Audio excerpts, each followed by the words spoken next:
Hello guys, কি অবস্থা সবার? আশা করি সবাই অনেক ভালো আছে এন্ড আলহামদুলিল্লাহ আমরা অনেক ভালো। কিছুদিন আগে আমাদের ফার্স্ট অ্যানিভার্সারি চলে গেল, যদিও ভিডিওটা আপলোড করতে একটু লেট হয়ে গেল। গরিবের ভালোবাসা আর কি, যতটুকু পেরেছি তাকে হ্যাপি করার চেষ্টা করি। তবে আলহামদুলিল্লাহ আমার প্রিয় মানুষটা অল্প কিছুতে হ্যাপি থাকে। যাই হোক, আজ আমরা একটু ঘুরতে বেরোবো এবং কোথায় কোথায় যাবো সেটা সম্পূর্ণ ভিডিও দেখলে বুঝতে পারবো। কথা বলতে বলতে আমরা বাসা থেকে বের হয়ে পড়ছি। এখন আমরা রিক্সার জন্য ওয়েট করতেছি। সবার কাছে একটাই অনুরোধ থাকবে, আমাদের নতুন চ্যানেলটা সবাই বেশি বেশি করে আমাদের সাপোর্ট করবে। ভিডিওটি যে দেখবেন অবশ্যই চ্যানেলটা সাবস্ক্রাইব করে দেবেন, পেজ থেকে দেখলে অবশ্যই পেজটা ফলো করে দেবেন। তারপর একটু ওয়েট করার পর আমরা একটা রিক্সা পেয়ে যায় এবং সেই রিক্সা দুজন উঠে পড়ি। রাতে অটোতে ঘোরার মজাই অন্যরকম, তবে হ্যাঁ, যদি সাথে প্রিয় মানুষটা থাকে।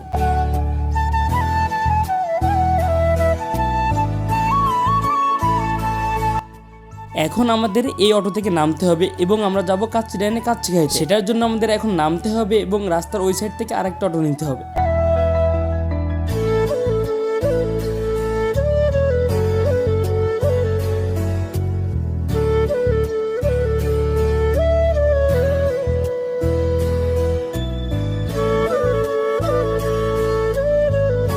রাস্তা পার হয়ে আমরা আরেকটা অটো নিয়ে নিলাম। এক সময় দুজনে কত মানুষের চোখ ফাঁকি দিয়ে রিক্সায় ঘুরতে বের হইতাম, সেই সময়টা এখন মনে পড়ে গেল।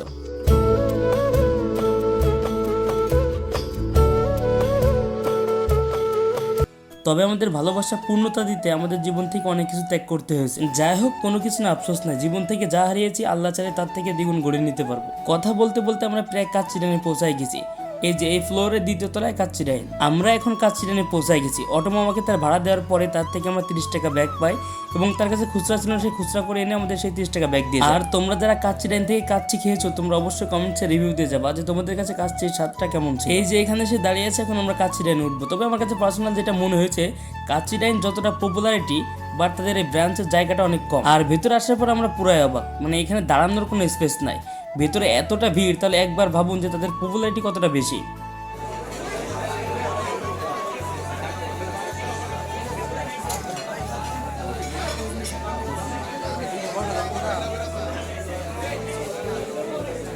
ভাবছিলাম হয়তো আজ আমরা কাচ্চি খাইতে পারবো না, মানে কি আর বলবো, সেখানে একটা টেবিলও খালি ছিল। অনেক সময় দাঁড়িয়ে থেকে তারপরে 2টা সিট পাই। কিছু সময় অপেক্ষা করার পরে আমাদের সামনে নিয়ে চলে আসে গরম গরম। আমি কিন্তু ফুড ব্লগার না, আমি খাবার তেমন রিভিউ করতে পারবো না, তবে আমার পার্সোনাল যে রিডিং টাইম সেটা তোমাদের জানাবো। ফুল কাচ্চি প্রাইস ছিল 300 টাকা, বাট 300 টাকা অনুযায়ী খাবারের কোয়ান্টিটি বেশ ভালোই ছিল। আমাদের দুজনের জন্য জাস্ট অর্ডার করেছিলাম ফুল 1 টাকা, কারণ আমরা বাসা থেকে সন্ধ্যার পর অনেক কিছু খেয়েছিলাম। 2টা নিলে অবশ্যই খাবার নষ্ট হতো। ওইটার কি বলে আমরা আরেকটা এক্সট্রা প্লেট নিয়ে নিই। এখন সে বাসায় যেভাবে আমাকে খাবার বেড়ে খাওয়ায়, ঠিক রেস্টুরেন্টে সেভাবে খাবার বেড়ে দিচ্ছে। আমাদের সামনে একটা আঙ্কেল আর আন্টি বসছিল, তাদের মন মানসিকতা অনেক ভালো। আমি যখন আঙ্কেলকে বললাম, আঙ্কেল আপনাদেরকে আমাদের ভিডিওর ভিতরে রাখবো, তখন সেটা বললো স্মৃতি হিসেবে থাকবে আমাদের কাছে। ঠিক আছে। এখন আমাদের খাওয়া দাওয়া শেষ, সেখানে শুধু টিস্যু পড়ে আছে। এখন যদি আমি তাদের খাবারের রিভিউ দিই, পার্সোনালি আমার কাছে অনেক বেশি ভালো লাগছিল, 10-এর ভিতর 10 দিব। তবে হ্যাঁ, এটা শুধু আমার পার্সোনাল রেটিং দিলাম। তাদের বিল পেমেন্ট করার পরে আমরা 10 টাকা ব্যাগ পাচ্ছিলাম, সেটা আমাদের ফেরত দিয়ে দিছিল।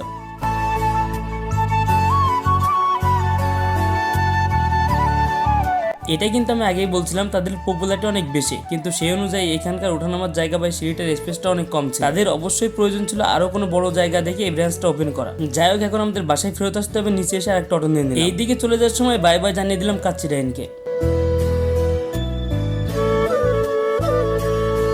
এক সময় খুব ইচ্ছা হতো আমাদের দুজনেরই রাতে রিক্সায় করে পুরো শহর ঘুরে দেখা। সেই স্বপ্নটা আমরা দুজন পূরণ করি। এখন আমার যখনই ইচ্ছা হয় তখনই আমার প্রিয় মানুষকে নিয়ে পুরো শহর ঘুরতে পারি। সবাই আমাদের জন্য দোয়া করবেন, আমরা যেন একসাথে সারা জীবন থেকে এভাবে আমাদের প্রত্যেকটা স্বপ্ন পূরণ করতে পারি। মানুষ চাইলে সবই সম্ভব, চেয়েছিলাম দুজন একসাথে থাকি, এজন্য 1000টা বাধাও আমাদের আলাদা করতে পারেনি।